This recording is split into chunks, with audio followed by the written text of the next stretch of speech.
Imagine a world where your online banking just halts, or maybe your favorite streaming service buffering endlessly, and your work from home setup. It's suddenly like a digital desert island. Or okay, picture this: a huge global corporation, right? Offices everywhere, continents apart, and they're sharing critical financial data like seamlessly in real time. So what's the invisible force making these connections or, disconnections possible? What power lies in these like unseen pathways of our digital lives? Okay, let's unpack this. The answer is actually simple, but, well, incredibly complex at the same time. Networks. Get ready to level up. This deep dive is your essential guide to understanding the tech that's really reshaping every single industry. Today, we're not just looking at a chapter, we're exploring the foundational architecture that underpins, well, pretty much every modern enterprise. Networking. This is a cornerstone of your BCIS 1305 course, and honestly, a cornerstone of your future career. Definitely. And before we dive really deep into, the fascinating world of network architectures and cybersecurity, do you want to make sure you never miss out on these insider tips? Tips that could really help position you for a bright future in your chosen career. Then take just a quick second right now, like, subscribe, and share this deep dive. And remember, for even more valuable resources, maybe a detailed breakdown of some concepts, check out the description below. We're pulling back the curtain today on the critical role networking plays. Doesn't matter if you're heading into finance, marketing, management, or even launching your own thing. This isn't just theory, folks. It's about practical, real-world application that will absolutely set you apart. Exactly. Our mission today is essentially to equip you with the kind of digital literacy every business leader needs now. We want to make sure you can confidently describe the core concepts of information technology that includes hardware, software, and the critical security and privacy stuff in our connected world. You'll see how to demonstrate proper file management across different network environments, local, network, online. And you'll see how networks really underpin everything, from creating powerful business documents with word processing, analyzing data with spreadsheets, to building engaging multimedia presentations and managing complex databases.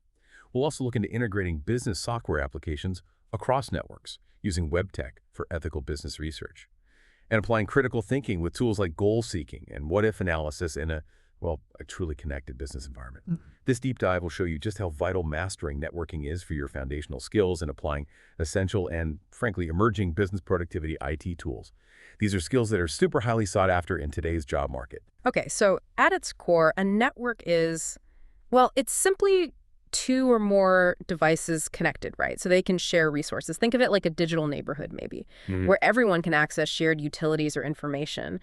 But how do we actually build these digital communities? What are the fundamental pieces that bring them to life? That's a great question, because these seemingly simple connections form this incredibly complex fabric of our digital existence. Everything from your smart home thermostat to global financial markets.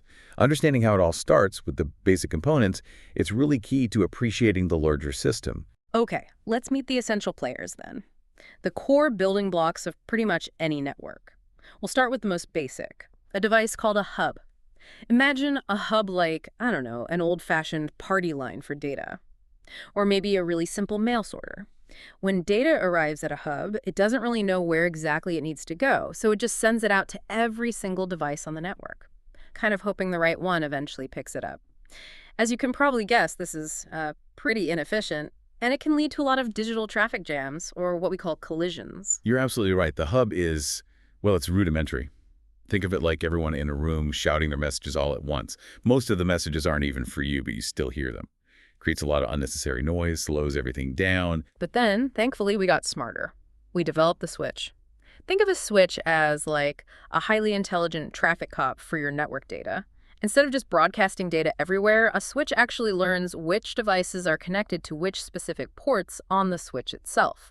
So when data arrives, the switch directs it only to its intended recipient. And here's where it gets really interesting, this targeted delivery. It significantly boosts efficiency. It dramatically reduces network congestion by, eliminating all that digital shouting. And it makes data transfer much faster and smoother for everyone on that local network. It's just a fundamental leap in network performance. A switch truly transformed local network performance. It did this by creating these dedicated communication paths. It's why pretty much every modern office, or even your sophisticated home network, relies on a switch to manage internal device communication. It turns that chaotic party line into a series of direct private conversations. Much better. Okay, next up, we have the router. This is kind of your ultimate network navigator. So if a switch handles traffic within a single network, like your office LAN, a router is what connects different networks together. And it directs traffic between them. It's kind of like a post office sorting mail, not just within a city, but between entire cities or even countries. Figures out the most efficient route. This is your gateway to the vast internet and how your office network talks to, say, your branch office across the globe. Yeah, without a router, your local office network just couldn't talk to the internet or, another branch office across the country. It's that critical link that makes wider global communication possible. It does this by translating addresses and figuring out the best path for those data packets. Right. And finally, bridging that gap between your internal network and the huge digital ocean of the internet, we have the modem. Your modem is basically the translator. It converts digital signals from your router into an analog format that your internet service provider, your ISP, can understand. And then it converts the incoming analog signals back into digital data for your network. It's really the essential bridge connecting your home or business to the global internet. Allows your local network to speak to the outside world. Okay, so networks don't just connect, they also organize themselves in different patterns or topologies. The physical or logical arrangement of devices, it directly dictates how resilient, how fast, and how easy to manage a network can be. This is actually a strategic choice for any business. First, let's consider the bus topology. Imagine all your devices strung along a single main cable, like beads on a necklace, maybe. It's simple, it's inexpensive to set up, but it has a major vulnerability. If that single cable breaks anywhere along the line, the entire network can go down. Kaput. It's like having only one road for all the traffic, one accident, and everyone's stuck. For a business, that's a pretty significant single point of failure. Yeah, that's exactly why you rarely see bus topologies in modern enterprise networks anymore. Reliability is just too important. Imagine your entire sales floor just grinding to a halt because one cable got accidentally kicked or cut. The risk is just way too high for, mission critical stuff. Makes sense. Moving on, we have the star topology. This is a much more common setup, especially in offices and homes today. Picture a central switch or server, right? And every device connects directly to that central point, kind of like spokes on a wheel. The big advantage here is resilience. If one device or one of its connecting cables fails, it doesn't bring down the whole network, just that one spoke is affected. However, the central switch or server itself, that becomes a critical point. If it fails, well, then the whole network stops. And this raises a really important question for you as a future business leader. Understanding topology isn't just about, looking at technical diagrams. It's about understanding how network design impacts reliability, cost, and critically, troubleshooting. So a business manager needs to evaluate, how could understanding these network topologies help me manage or scale my business? For instance, if you're planning an office expansion, choosing a star topology helps ensure that a problem in one employee's cubicle doesn't disrupt the entire floor. And that's a key management consideration for productivity and business continuity. Okay, then there's the mesh topology. This one sounds interesting. It's like the ultimate in redundancy and robustness.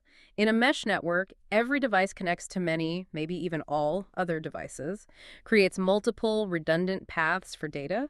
So if one path goes down, data can just reroute through another path. Simple as that. You often see mesh networks in really critical infrastructure, like power grids, or in huge data centers where uptime is absolutely non-negotiable. They offer incredible fault tolerance, but they can be more complex and expensive to implement just because of the sheer number of connections needed.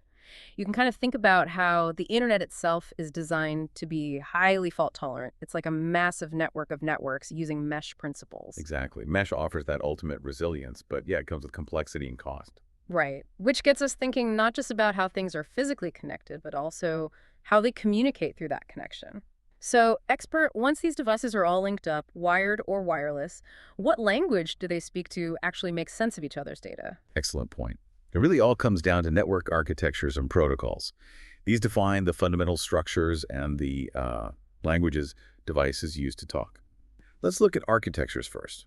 The most classic model is probably client-server.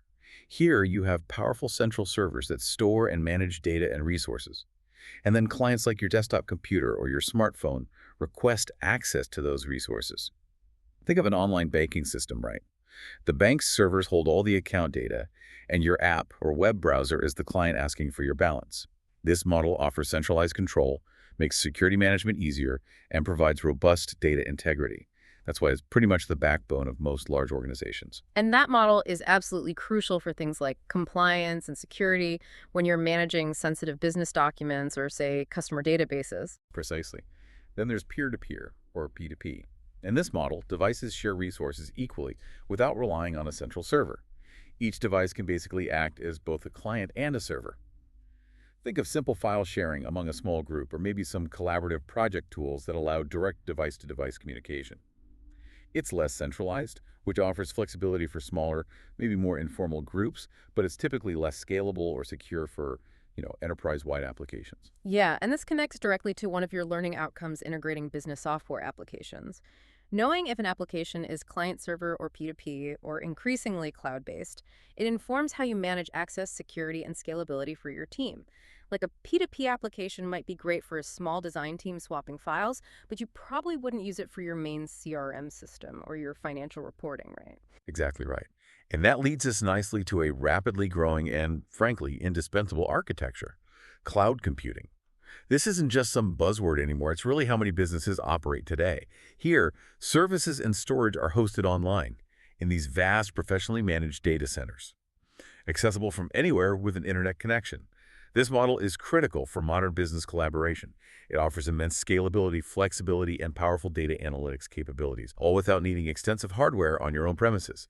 It really helps reduce capital expenditure and lets businesses focus on their core stuff. Yeah, cloud computing has become absolutely essential for businesses, enables remote workforces, massive data processing for big data analytics, seamless software updates. It's really about leveraging someone else's massive infrastructure for your business needs, which is a pretty powerful strategic advantage. Okay, and the fundamental languages these architectures speak, the actual rules of the road for data transfer, that's where protocols come in. TCP/IP, you hear that a lot. It's basically the bedrock set of rules for communication across the internet itself. It makes sure data packets get where they need to go reliably and in the right order, kind of like a really meticulous postal service. Then there's Ethernet. That's the common wired standard, known for its speed and reliability, especially within local networks. It's kind of the workhorse for stable, high-performance connections. Right, Ethernet is what you often plug directly into your router or switch if you want maximum performance and security. It provides a really robust and consistent connection, which is crucial for sensitive data transfers or applications that just can't tolerate even tiny delays. And then, of course, for all our untethered devices, we have various wireless protocols. Things like Wi-Fi, Bluetooth, 4G, and 5G. These are all critical for devices to communicate without physical cables, giving us the freedom and mobility we pretty much take for granted now. We'll dive into these in much more detail later, but they all operate under specific, agreed-upon rules to make sure communication happens smoothly. So networks aren't just about how devices are arranged or what language they speak, they also vary wildly in size and geographic reach. Let's kind of map out this digital landscape, maybe starting small and moving up to global connections, because understanding the scale really impacts how businesses deploy and manage them. First, we have a PAN, that's a personal area network. This is your ultra short-range network, usually covering maybe about 30 feet, designed specifically for an individual's peripherals.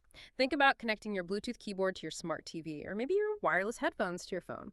Its purpose is just to transmit data between your personal devices, providing convenience. It's not really for sharing resources between different users or over long distances. It's more like your personal tech bubble. Exactly. PANs are truly about personal convenience. They enable your wearables and personal accessories to communicate seamlessly with your main devices. They can be wireless, using protocols like Bluetooth or maybe Zigbee, or even wired, like via USB, though the wireless versions are definitely far more common just for flexibility. Okay, next, we scale up to a LAN, or local area network.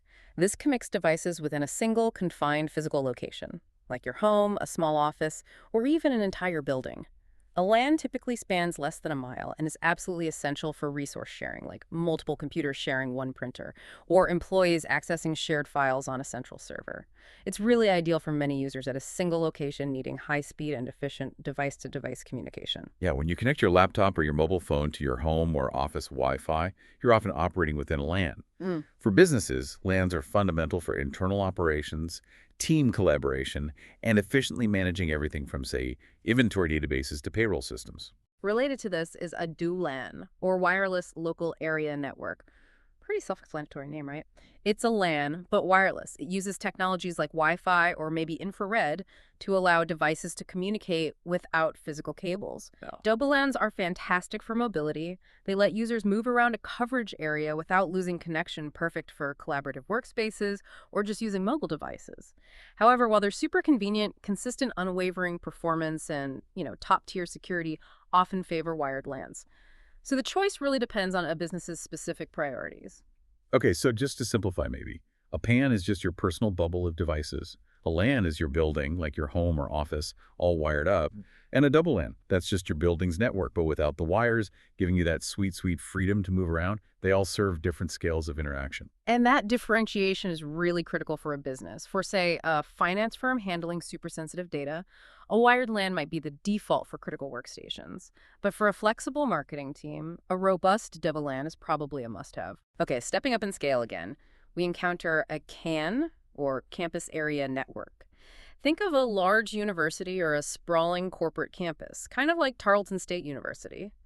A CAN connects multiple LANs from various departments or buildings, all sharing a common, geographically limited area.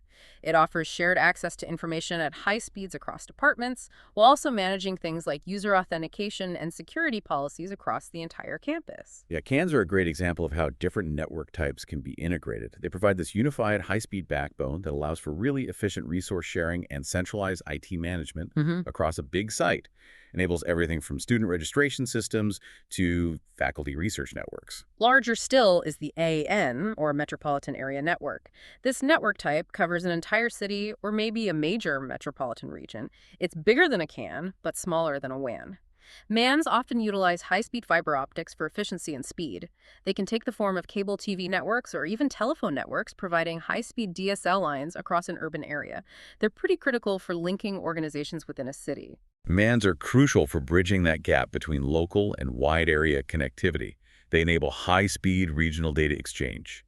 This is vital for businesses with multiple sites within a city, ensuring seamless communication between, say, a downtown headquarters and a suburban manufacturing plant. And then the behemoth, the WAN, or Wide Area Network. This spans truly large geographical areas, connects LANs across cities, countries, or even continents.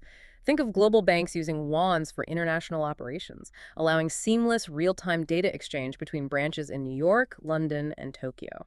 WANs can be basic or hybrid, utilizing various technologies like VPNs and MPLS to connect distant points. They really form the backbone of global commerce. Absolutely. WANs are truly the invisible threads that weave our global economy together. They enable everything from remote access to corporate head offices to international teleconferencing and supply chain management.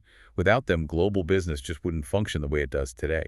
Okay, and finally, just for a brief mention, there's the BAN, or Body Area Network. This is a small wireless network of wearable computing devices often used for health and fitness tracking. Connects directly to that rapidly growing Internet of Things ecosystem. We've mapped the full spectrum of network sizes now, from your wearables right up to global infrastructures.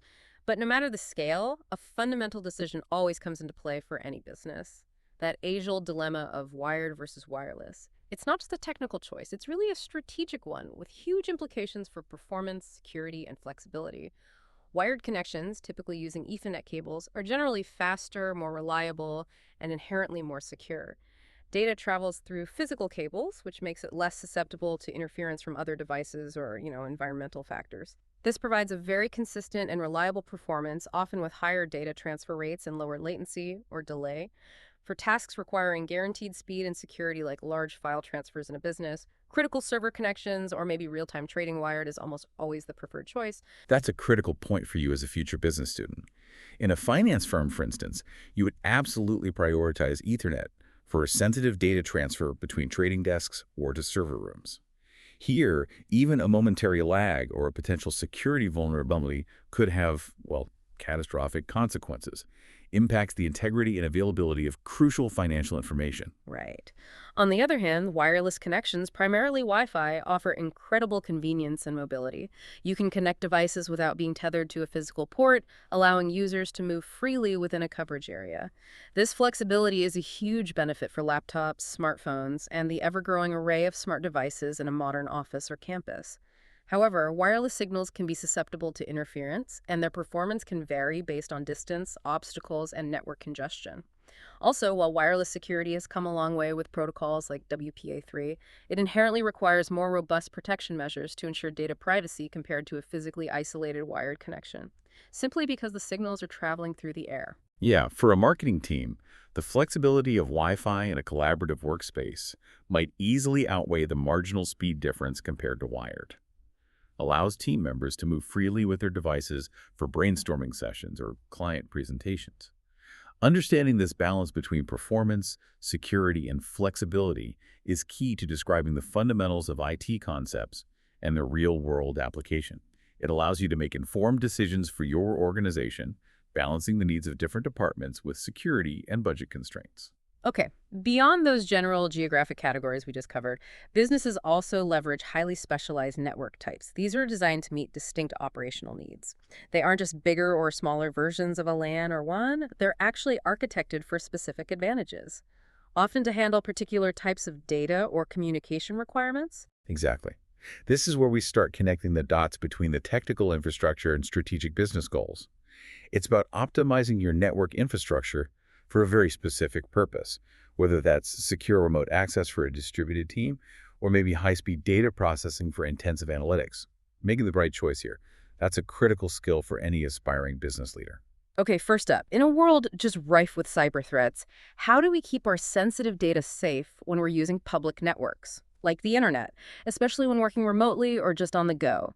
This is a question every modern business leader really needs to answer. And here's where it gets really interesting, because the answer often lies with a virtual private network, or VPN.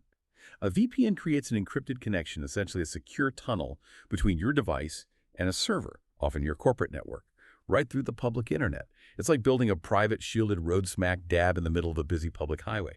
This tunnel hides your IP address, it encrypts your surfing history, and prevents sensitive info from being exposed online, even when you're connected via, say, an unsecure public Wi-Fi network. For a business leader, the key takeaway is pretty simple. When you're choosing a VPN solution, always ensure it meets the highest industry standards for encryption to protect your sensitive data. Don't get lost in the technical jargon. Focus on strong encryption. Got it. So its primary purpose is really to facilitate secure communications.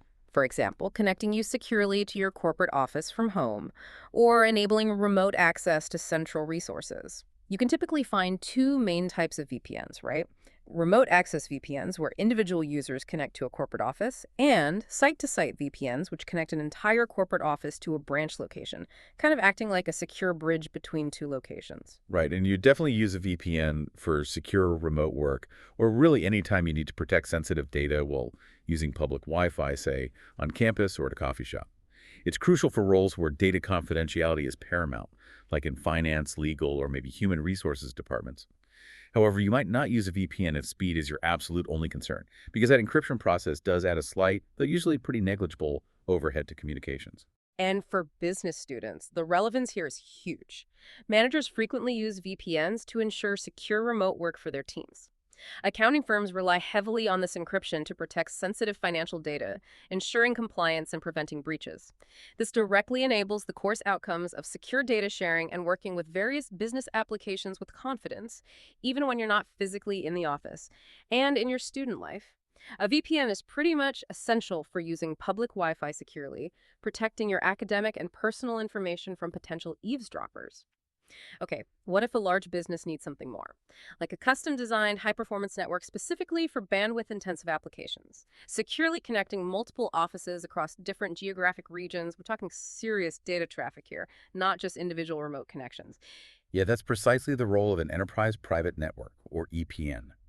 An EPN is a custom-designed network built and operated by a business specifically to share its company resources. It's optimized for peak performance and ironclad security. Ensures that applications needing significant bandwidth like large database synchronization or maybe real-time video feeds run smoothly without bogging down the entire network. These aren't just VPNs. They can be fully private infrastructures or hybrid setups integrated with a communication service provider, CSP, for maximum control and efficiency. So the purpose here is pretty clear. Secure, consistent communications between multiple locations, providing users across various sites with consistent, reliable access to shared resources. You definitely use an EPN when you need to handle high-volume sensitive data across different offices, or if you have specific requirements to scale and grow the network over time. EPNs are built with this extension in mind, unlike maybe simpler network solutions. True. However, you might not use an EPN if your network team is, say, resource-constrained. These networks require significant upfront time and expertise to design, set up, and maintain. Makes them a substantial commitment in terms of both capital and operational expenditure. Additionally, while they're designed for robustness, if redundant links between locations aren't properly implemented, it could actually introduce additional failure points to the network, which kind of defeats some of the purpose of such a robust setup. The business relevance here ties directly to integrating business software applications and maintaining critical IT infrastructure where guaranteed performance and security are absolutely non-negotiable for competitive advantage. Okay, in our increasingly data-driven world, business continuity really hinges on reliable data access and storage. How do companies efficiently handle and protect massive amounts of shared storage that multiple devices and applications need to access simultaneously, often at very high speeds? That's where a storage area network, or SAN, comes into play.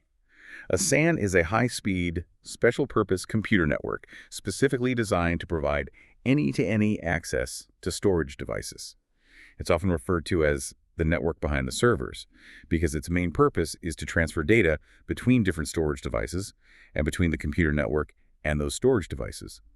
Think of it as a dedicated, super-fast highway just for your data, completely separate from your regular network traffic.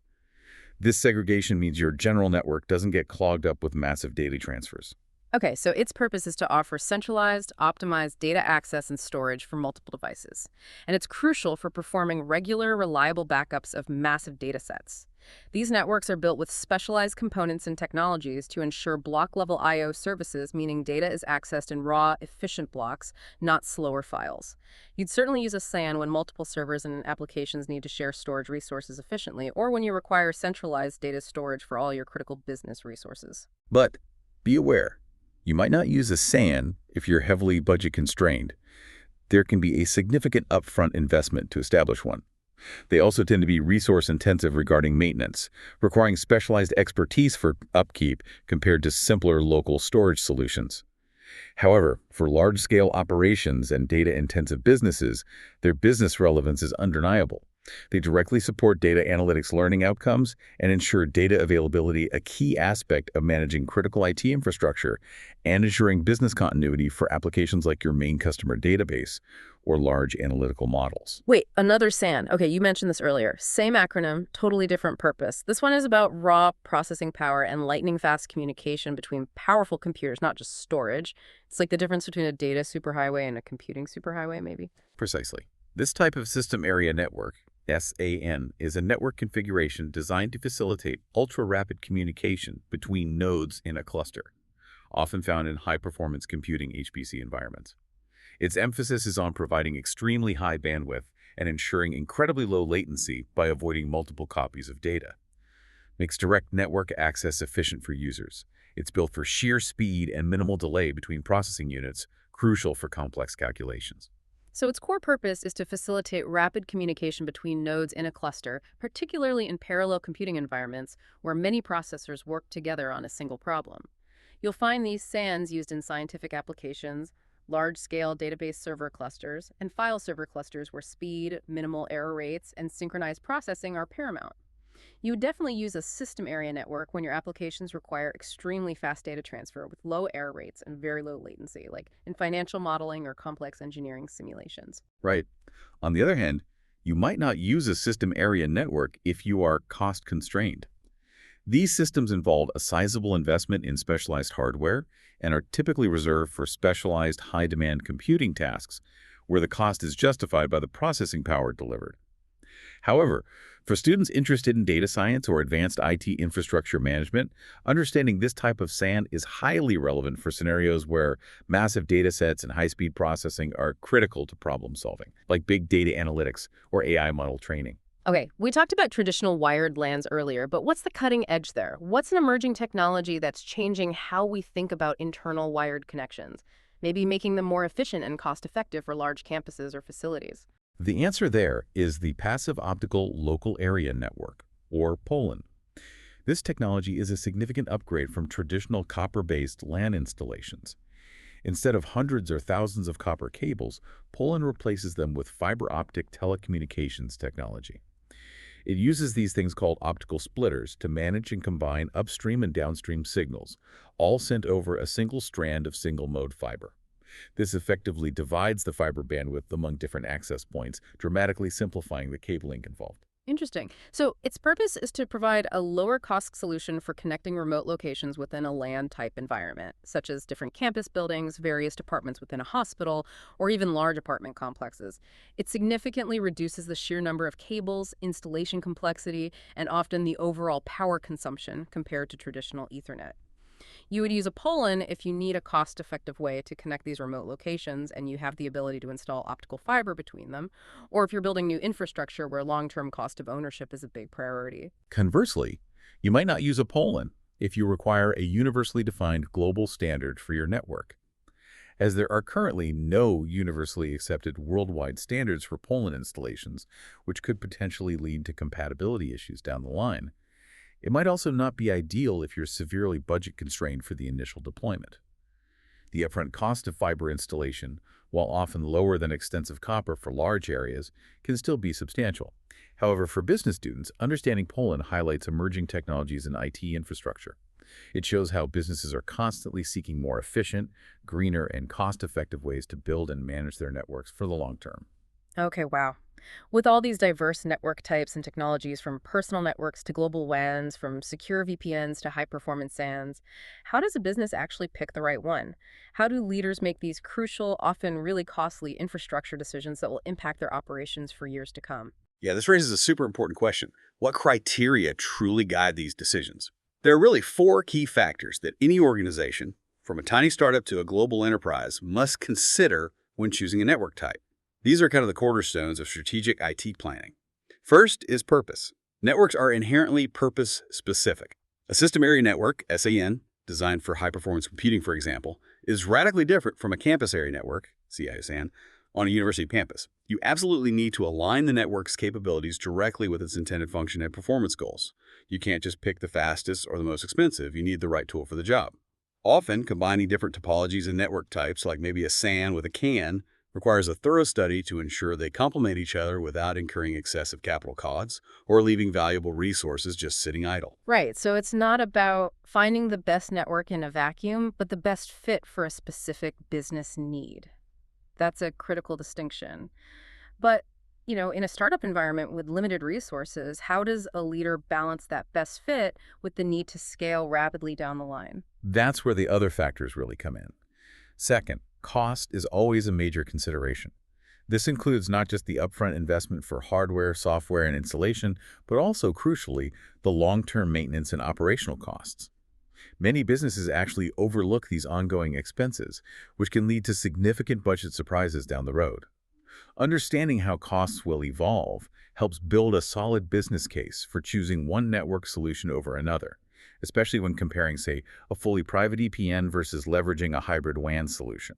You really have to factor in the total cost of ownership. Definitely. And beyond just the initial setup and ongoing costs, you need to think about future growth and challenges, right? Absolutely. That brings us to the third factor, availability.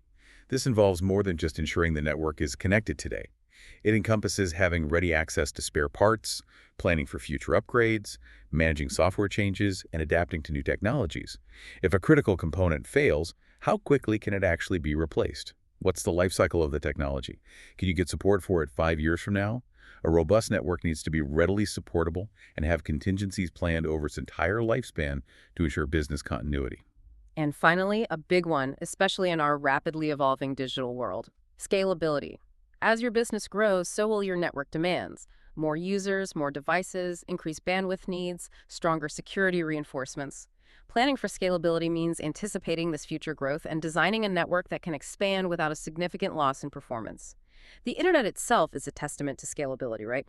Constantly accommodating millions of new users and devices without breaking down because it was built with scalability in mind from the start. And for business students, these 4 factors, Purpose, cost, availability, and scalability, they directly relate to the analytical skills and decision-making capabilities that DFW employers are looking for in roles like business analysts and IT managers. Understanding them allows you to apply tools like goal-seeking and what-if analysis to solve real-world problems. Make informed recommendations that balance technical needs with overarching business objectives.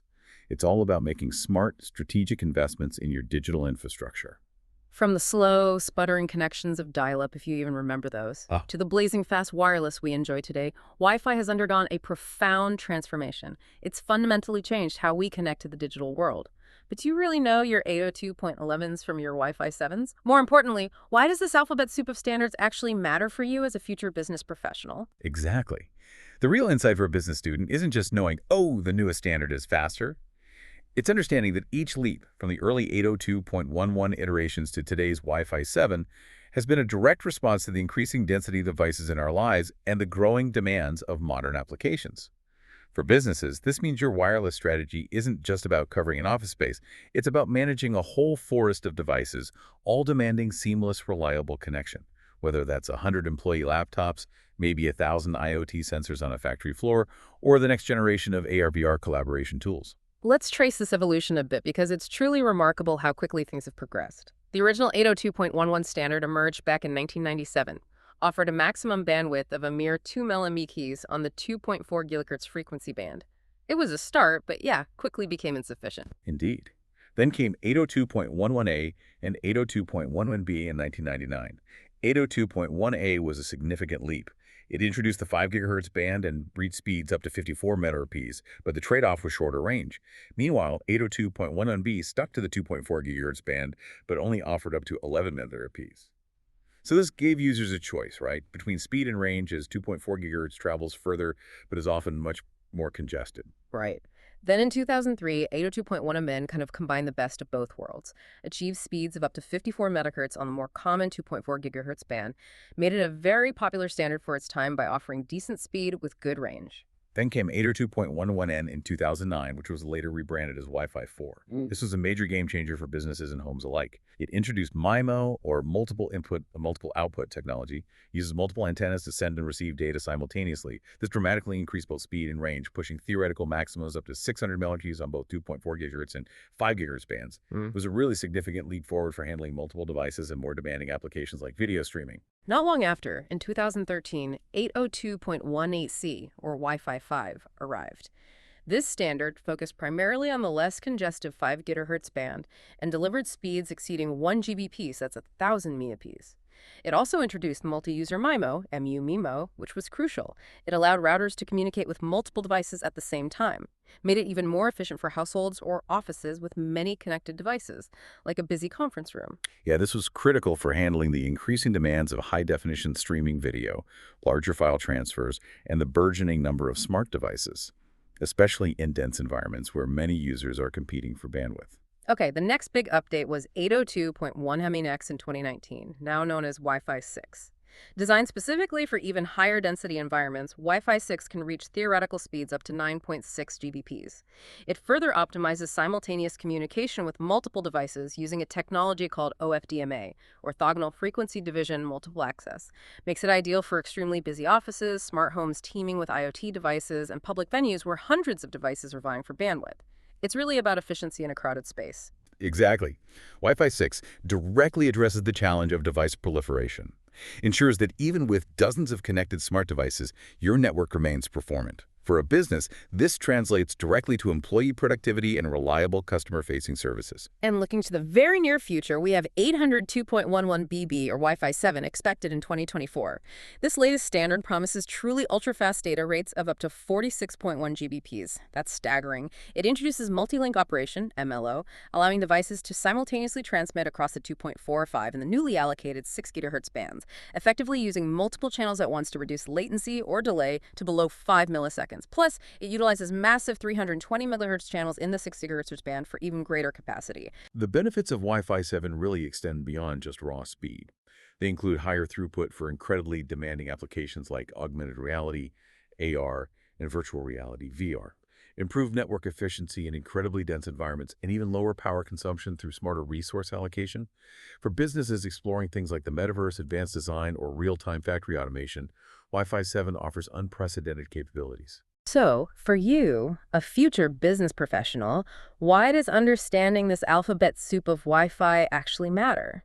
Well, it's about making informed decisions for your personal tech, future-proofing your tech investments, and troubleshooting connectivity issues when they inevitably pop up. More strategically, it's about understanding that your business's ability to innovate, collaborate, and serve customers is increasingly tied to the capabilities of its wireless infrastructure. Choosing the right standard isn't just a tech decision, it's really a strategic investment in your future productivity and competitive edge. Okay, beyond the wireless connectivity within our homes and offices, how do we get the internet to those locations in the first place?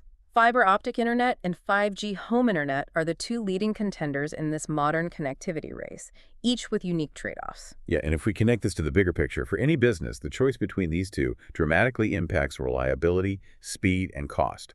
Those are three key considerations that can directly affect your operations, your customer satisfaction, and ultimately your bottom line. Let's start with fiber optic internet. This is a wired connection. Sends data as light signals over incredibly thin glass fibers, often directly to your home or office, a setup known as fiber to the home, or FTTH. These light signals are then converted to Wi-Fi by a router inside your premises. The pros of fiber are pretty substantial. It's generally the fastest internet connection type available, boasting incredibly high speeds. Yeah. It's also remarkably reliable, with providers often claiming like 99.9% uptime. It's less susceptible to interference or congestion compared to other wired methods like cable. Crucially, fiber typically offers symmetrical upload and download speeds. That's a huge advantage for businesses involved in cloud backups, extensive video conferencing, or large file uploads. And while multi-gig plans can be more expensive, standard fiber plans often come with attractive price locks. Okay, but fiber does have its cons, right? Its biggest drawback is probably availability. It currently reaches less than 50% of the U.S. population, so it might not be an option everywhere, especially in more rural areas. And as you noted, while standard plans are competitive, those higher-end multi-gig plans can have a significantly higher top-end cost compared to other options. Right. Now let's compare that to 5G home internet. This is a wireless connection. Utilizes cellular signals transmitted over airwaves. A small portable device in your home or office receives these wireless signals and converts them into the internet connection you use. Some 5G receivers even have Ethernet ports for wired connections to specific devices, which is handy. The pros for 5G home internet include its high-speed potential, often 10 to 100 times faster than 4G cellular. It can be a very good value, especially with simple terms like free equipment, unlimited data, no contracts, price guarantees, makes it appealing. Crucially, 5G has much higher availability than fiber, reaching over 40-50 million U.S. households. Makes it an excellent option for rural areas or for users who are more budget conscious, providing high-speed internet where wired options might be limited. True, but 5G also has its cons. Speeds can vary significantly by location, depending on your distance to the nearest cell tower and local network congestion. While generally fast, it typically offers lower upload speeds compared to fiber, which can be a limiting factor for certain business activities needing heavy data uploads. And because it's wireless, it can be more prone to network congestion during peak times, as some providers even acknowledge with their data prioritization policies. So the key difference is pretty fundamental. Fiber is wired, 5G is wireless. Fiber prioritizes consistent, raw speed, reliability, and that symmetrical performance really ideal for high-demand business operations. 5G offers flexibility, broader reach, and often simpler terms, making it a compelling option for many homes and businesses, especially where fiber just isn't available yet. For businesses, fiber often provides better value per MEPs and the critical reliability needed for mission-critical operations, while 5G offers a convenient and increasingly capable alternative.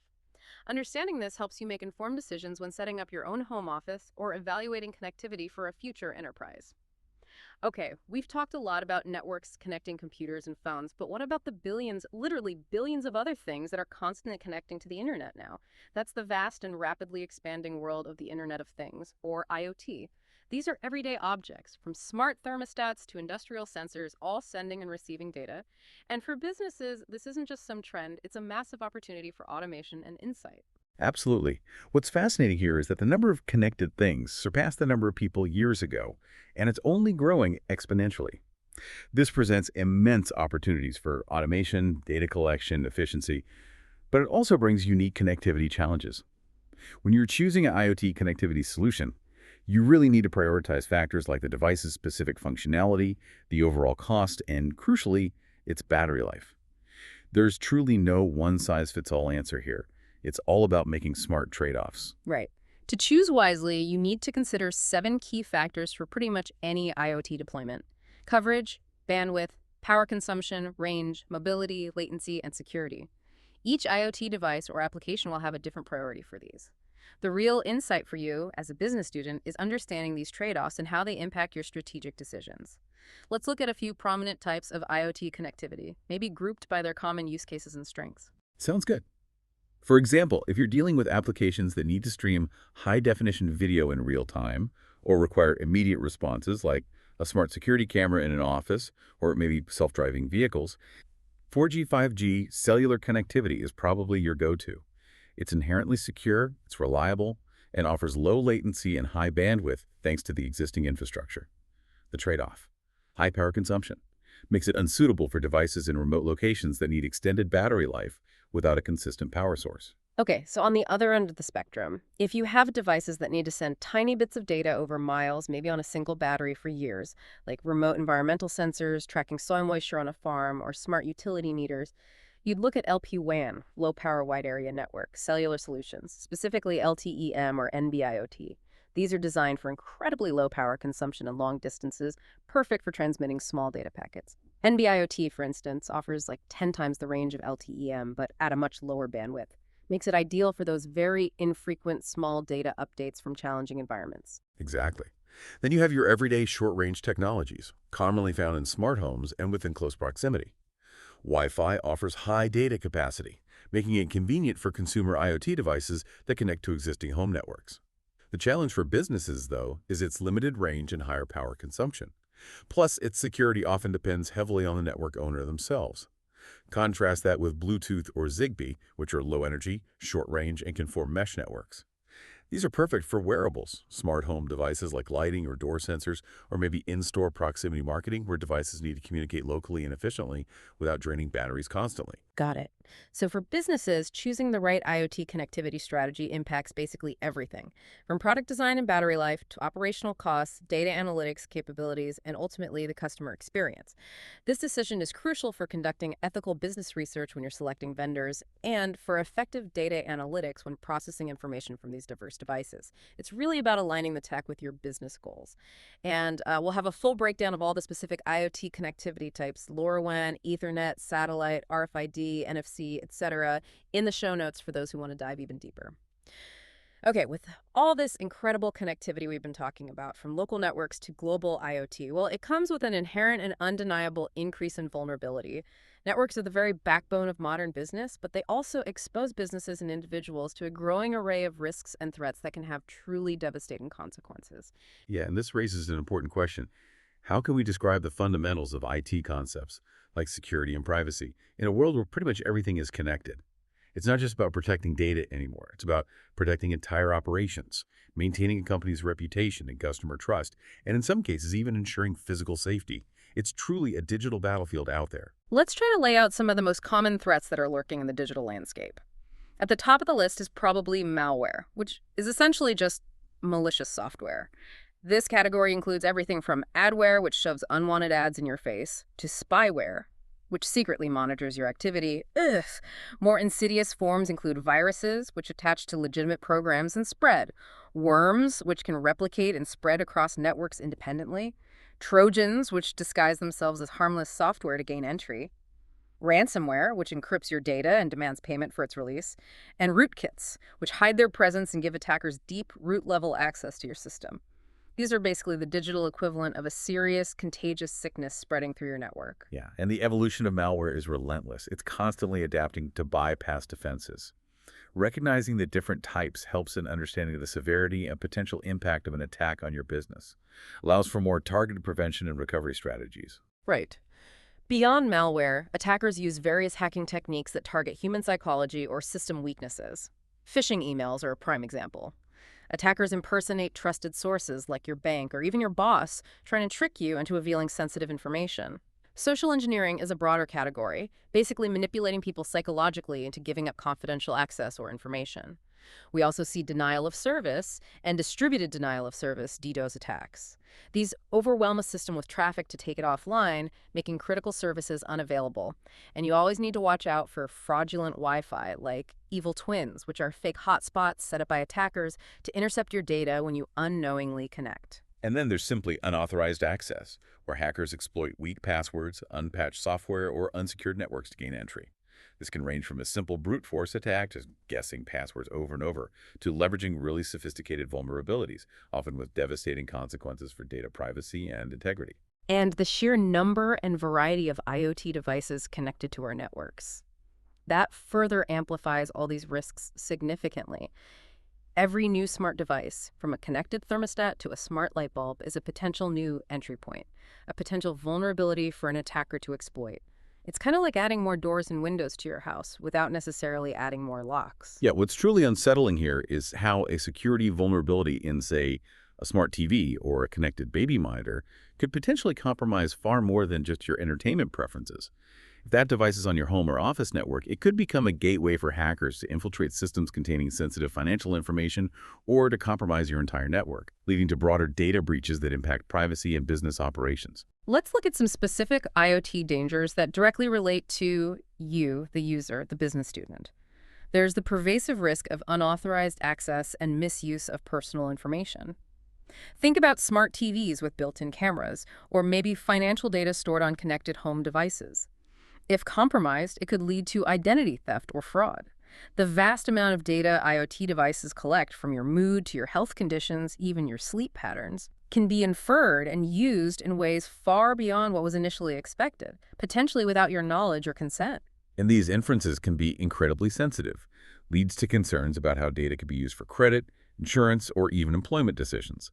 The Fair Credit Reporting Act, for instance, often doesn't cover first parties, the companies collecting data directly from your devices. Creates a potential blind spot for consumer protection. Imagine an insurance company offering you a discount for sharing fitness tracker data, but then using other inferred data against you without transparency. Yikes. And IoT devices can also be exploited for facilitating attacks on other systems, right? A compromised smart camera or thermostat, often with weak default passwords, could become part of a massive botnet, launching a DDoS attack against a major website or sending out malicious emails without you ever knowing your device is involved. And maybe most alarmingly, there are potential physical safety risks. Imagine an insulin pump being hacked, or maybe a car's controls being overridden remotely. Even seemingly innocuous devices like baby monitors or smart meters could be exploited for surveillance or to determine if a home is empty. As vividly demonstrated by that TrendNet case where hackers accessed live feeds from security cameras, sometimes showing infants in their cribs, purely due to neglected security. These risks are further complicated by the unique challenges of IoT security. Many IoT companies lack deep security experience. Devices can be inexpensive and disposable, making software updates or patches difficult or even impossible after manufacturing. And there might be little economic incentive for ongoing security support for manufacturers once a device is sold. It's a tough problem. Okay, so to counteract these escalating threats and protect against the vulnerabilities of a connected world, networks need to possess intrinsic strengths. We can't just react to attacks. We need to proactively build resilience into the very fabric of our digital infrastructure. Exactly. This leads us to the core characteristics that define a healthy, resilient network. First and foremost is security. That's paramount. This means preventing unauthorized access and data breaches at every single layer, from the physical connections right up to the software applications. Absolutely. Then there's reliability. Data and resources must always be available when needed.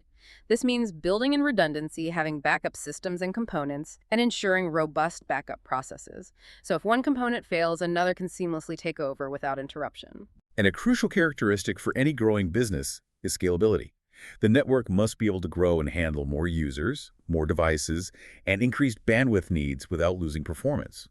The internet itself is a magnificent example of a highly scalable network, constantly expanding and accommodating millions of new users and devices without a fundamental breakdown. We also need to ensure a smooth flow of data. This means efficient movement of information from one device to another, from one location to another, without bottlenecks, undue delays, or interruptions. It's really about maintaining a clear, fast digital pipeline. Yeah, and hand in hand with that is high performance. This is measured by how quickly commands are executed, how fast data transfers, and how responsive systems are. Quick responses benefit users by making data sharing and resource usage more efficient. Directly impacts productivity and customer experience. Another critical characteristic is fault tolerance. Systems should be designed to continue operating even if parts of them fail. For example, if two devices are connected by both wired and wireless means and the wireless connection fails, data can still be sent through the wired connection, ensures communication continues smoothly. This redundancy is essential for business continuity. Then we have quality of service, QoS. This allows network administrators to prioritize certain data traffic, ensures performance for critical applications like voice over IP, voice or video conferencing, over less time-sensitive traffic like routine email. Make sure your important communications are never dropped or choppy. And finally, compatibility. A robust network allows diverse hardware and software components to work together seamlessly, maximizes the utility of your technology investments, and avoids costly integration issues down the road. Okay, so given all these potential threats and the need for robust networks, what can we actually do? How do businesses and individuals practically protect themselves and their valuable digital assets? It's not just a technical problem, it's really a management challenge that every business student needs to understand. Right. This is where we demonstrate foundational skills in security. Protecting your data and systems is not a one-time setup. It's a continuous process. Requires a multi-layered approach, what we often call a defense-in-depth strategy. Okay, let's start with the core defenses every network should probably have. First, authentication. This is about verifying identity. We're talking strong, unique passwords for every single account, often combined with usernames and increasingly biometrics like fingerprints or facial recognition, which offer a higher level of assurance. Then there are firewalls. Think of them as digital bouncers for your network. They block unauthorized traffic from entering or leaving based on predefined security rules. They're absolutely crucial for protecting sensitive data, like the financial information in an accounting or finance department, by creating a secure perimeter around it. And to make data unreadable to unintended eyes, we use encryption. This scrambles data so that only authorized users with the correct key can decode and read it. It's essential for online banking, sensitive email transmissions, and any data moving across public networks. And we've already discussed VPNs, virtual private networks. They are definitely a core defense. Creating those secure, encrypted tunnels for communication, especially vital when operating over public networks or when remote work is involved. And for centralized, secure data storage, many businesses rely on NAS, or network-attached storage. These are dedicated devices on a network that provides storage. They often come with built-in protection and access controls for business data, making them a secure hub for shared files. Yeah, beyond these specific tools, a fundamental principle is security by design. This means building security into your devices and systems right from the outset, not trying to tack it on as an afterthought. It involves conducting privacy and security risk assessments from the very start of a project, minimizing the data you collect and retain, and critically, testing your security measures before a product launch. We've seen cases like Credit Karma and Fandango where neglecting proper SSL encryption during app development led to massive vulnerabilities. It's also about training all employees on good security practices and making security an executive-level responsibility within an organization. It really is everyone's job. And you also need to oversee your service providers, right? Making sure they maintain reasonable security themselves. Like that GMR transcription services case you mentioned, where outsourced typists stored sensitive medical notes in clear text on an unsecured server, a breach caused by a third party. Absolutely. Furthermore, implementing a defense-in-depth approach is crucial. It means multiple layers of security. Don't rely solely on a consumer's home Wi-Fi password. Encrypt sensitive data in transit and storage, especially over home networks. Implement reasonable access control and strong authentication. Continuously monitor products throughout their lifecycle and, critically, patch known vulnerabilities promptly. Companies should be forthright about support timelines. That TrendNet camera case, where security camera feeds were exposed due to negligence in patching, it's a stark reminder of what happens when these practices are neglected. Right. And these principles and measures aren't just for big corporations, they're absolutely for you. Whether you're a student, an employee, or a future entrepreneur. Taking personal responsibility for your digital hygiene is fundamental to protecting yourself in any business you work for. We've covered a lot of do's and don'ts in the course material, and you can find a really comprehensive checklist in our show notes. But here's the key takeaway for a business student. Applying these best practices is absolutely fundamental to your professional growth and to managing digital risks in any business environment. This ensures you can describe the fundamentals of IT concepts, hardware, software, security, and privacy in a truly practical sense. Understanding and advocating for these practices will make you an invaluable asset. This skill set is highly demanded in the DFW job market, especially for roles like network security engineer, business analyst, or IT support, where understanding and applying security best practices is paramount. Okay, the Internet of Things offers incredible benefits, truly transforming our daily lives and business operations. But it also creates an unprecedented volume of intensely personal data. Every connected device, from your smart thermostat to your fitness tracker, is a potential data point constantly collecting and transmitting information about you. Yeah, and if we connect this to the bigger picture, this massive data collection raises significant privacy concerns that business leaders must address. For example, a startling statistic from a 2015 FTC report noted that just 10,000 households with a home automation product can generate 150 million data points a day. That's approximately one data point every 6 seconds for each household. Insane. This granular data can be used to infer incredibly sensitive details about a person, from their mood to their health conditions, personality type, even their physical movements. Far beyond what was initially expected when these devices were purchased. This creates a huge responsibility for businesses handling that data. Wow, that sounds like a real double-edged sword. Incredible insight for businesses, maybe, but a huge risk for individual privacy. What are the specific risks of this kind of data overload for consumers and businesses alike? Well, the risks are multifaceted. First, the sheer volume allows for powerful and sometimes unsettling inferences. Data collected from seemingly benign sources can infer mood, stress levels, personality type, health conditions, demographics, smoking habits, sleep patterns, and more. This moves way beyond simple factual data to highly sensitive personal attributes that most people wouldn't knowingly share. Second, this data could potentially be used for decision-making without your knowledge or consent, or even with inaccurate information. Imagine this data being used for credit, insurance, or employment decisions that impact your life, but you have no control over it or insight into how it's used. The Fair Credit Reporting Act, FCRA, often doesn't cover first parties, the companies collecting data directly from your devices. Creates a potential blind spot for consumer protection. For instance, an insurance company might offer you a discount for sharing fitness tracker data, but then use other inferred data, perhaps about your sleep patterns, to deny you coverage or increase your premiums, all without real transparency. And there's also that unsettling idea of eavesdropping, isn't there? The feeling that your home isn't entirely private anymore. Precisely. Smart meters, for example, have been shown to reveal what TV show you're watching or when you're cooking just by analyzing energy usage spikes. Unsecured cameras or baby monitors can easily be exploited for surveillance. These instances, whether real or just perceived, significantly erode the sense of privacy within one's own home. This all leads to the erosion of trust.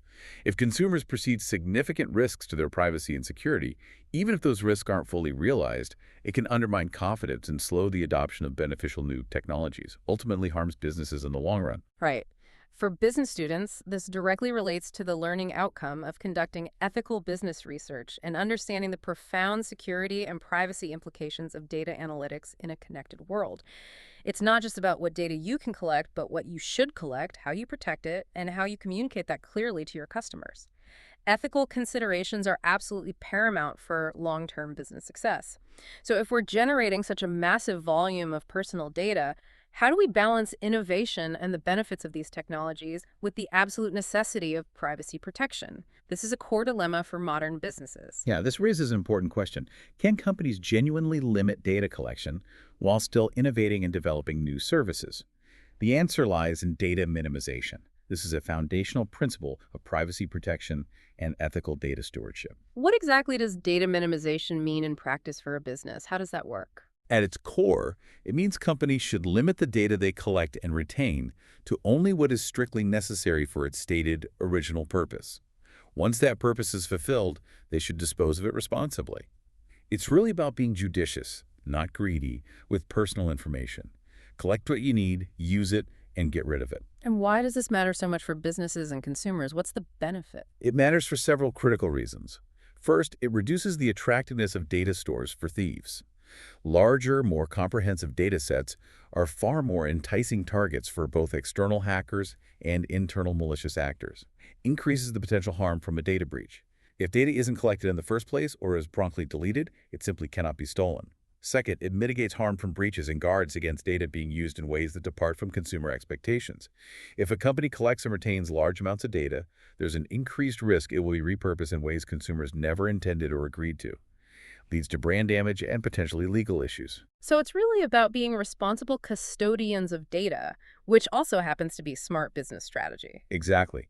The recommendation for data minimization is a flexible one, offering companies many options. They can choose not to collect certain types of data at all, collect only the necessary fields for a product or service, opt for less sensitive data, or maybe de-identify data to remove personal identifiers. If a company finds none of these options fully meet its business goals, it should then seek explicit, clear consent from consumers for collecting additional, unexpected categories of data, explaining why it's needed. This strikes a crucial balance between innovation and respecting privacy. But how do you actually give notice and choice to a user when there's no screen or obvious interface on an IoT device, like a smart oven or a tiny sensor? It presents a truly unique challenge for transparency, doesn't it? It really does. It presents a fascinating design challenge. While not every single data collection requires explicit choice in the moment, transparency is always key. The ubiquity of IoT devices and the pervasive nature of data collection make traditional click-to-agree consent forms pretty impractical, if not impossible. Like you said, a smart oven doesn't have a large screen for detailed privacy settings. The Federal Trade Commission has recognized that providing choices for every instance of data collection isn't always necessary, especially for uses consistent with the context of a transaction or the company's relationship with the consumer. These are generally within reasonable expectations. Okay, so what are the solutions or maybe emerging approaches to provide this crucial notice and choice in a screenless world? Companies are exploring various creative solutions. This could involve using simple video tutorials to explain data practices before purchase, affixing QR codes directly onto devices that link to comprehensive privacy policies, providing clear choices at the point of sale, or maybe integrating privacy settings within initial setup wizards. A promising approach involves developing centralized privacy dashboards accessible through a smartphone app or a web portal where users can configure and revisit their privacy settings for all their connected devices in one place. The idea of packets of choices or personalized privacy settings are also emerging, allowing consumers to make broader decisions rather than trying to micromanage every single data point, finding that balance between control and convenience. Interesting. Okay, beyond individual privacy, there's a broader issue of fairness and equal access in our connected world, and it's a topic that frequently sparks intense debate: net neutrality. Yeah, what's fascinating here is how network access profoundly impacts equity for everyone. Net neutrality essentially ensures equal access to all websites and online content, meaning internet service providers, ISPs, cannot block, throttle, slow down, or charge more for certain content or applications. It mandates that all data traffic should be treated equally, regardless of its source, destination, or type. It's really about maintaining a level playing field online. What are the implications if net neutrality isn't in place? Why should a business student care about this? Well, without net neutrality, ISPs could potentially create fast lanes and slow lanes online. This would allow them to charge more for higher bandwidth content or services, or even prioritize their own content over competitors. This could significantly impact small businesses and startups who might not be able to afford the fast lane fees, potentially stifling innovation and creating an uneven playing field where only the big players can truly compete effectively. It also impacts consumers unequally, as access to information and services could depend on how much you or the content provider are willing to pay. For students, this influences how businesses leverage the internet for marketing, sales, connecting with customers. And for you, how you conduct ethical business research without potentially biased access to information. It affects the very fabric of the online economy. Looking ahead, while IoT-specific legislation is generally considered premature due to the rapid pace of innovation, there is a strong push for broad federal laws to strengthen data security and privacy overall. This would provide clear, consistent rules of the road for companies, addressing issues like data breach notifications and baseline privacy standards that the FTC cannot currently mandate without specific deception or unfairness showings. The goal is really to create flexible, technology-neutral legislation that can adapt to future advancements, setting clear expectations for businesses. So the regulatory landscape is always kind of trying to catch up with the pace of technological change. Exactly. Yeah. In the meantime, the FTC continues to use its existing tools, including law enforcement actions against deceptive or unfair practices, consumer and business education initiatives, and participation in multi-stakeholder groups. These efforts help promote security by design and responsible data stewardship, encouraging companies to build privacy and security into their products from the outset rather than trying to bolt it on later. This holistic approach aims to protect consumers while still fostering innovation in the burgeoning IoT space. #outro. Wow. Okay, we've really done a deep dive today into the foundational nervous system of our digital world, haven't we?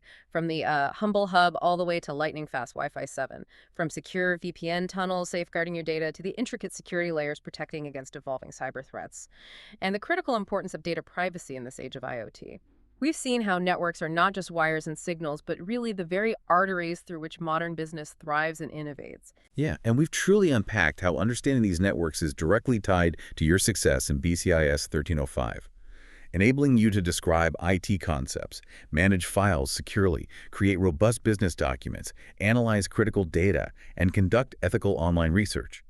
Mastering networking isn't just about passing a course, it's about building a robust, practical foundation for your entire career, equipping you with skills that are immediately applicable in the real world. Remember that opening question we asked? About the invisible forces behind our digital connections? Well, now you know that these forces are intricate, powerful, and constantly evolving networks, and you now have the knowledge to navigate them, secure them, and leverage them for business success. Absolutely.